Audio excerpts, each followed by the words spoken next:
Hello， 大家好，我是喜欢花鸟虫鸣的老魏。今天呢，这一窝辣椒红金丝雀第一只雏鸟出壳了。我是先发现了在笼子里的这个蛋壳哈，我们放大一下看一下，这里有一个它的蛋壳，那么我就知道有雏鸟出壳了啊。刚才呢，成鸟出来吃食，我们也确实发现了一只出壳的雏鸟啊，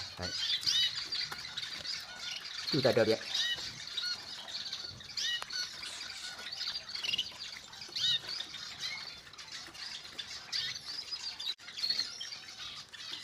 那么雏鸟出壳之后，我们要对它做哪些准备？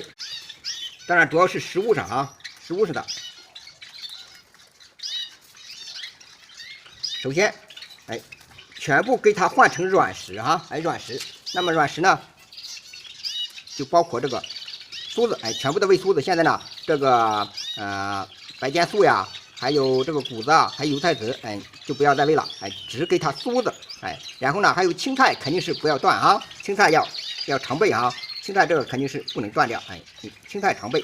那么还有就是，下午的话，我过来要给它带这个煮熟的鸡蛋黄，还有这个煮过的这个胡萝卜也给它带一点来，就说是全部给它换成软食，让小鸟呢，得到这个充分的这个营养啊。现在呢，这个母鸟又过去趴窝了。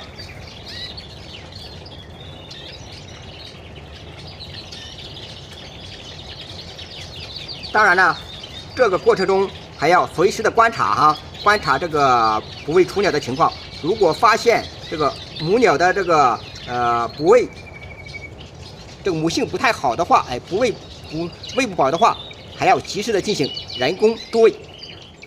我们也会持续观察，持续关注这窝这个辣椒红金丝雀雏鸟的这个出生成长哈，总共有4枚蛋，现在有1枚这个已经出壳了。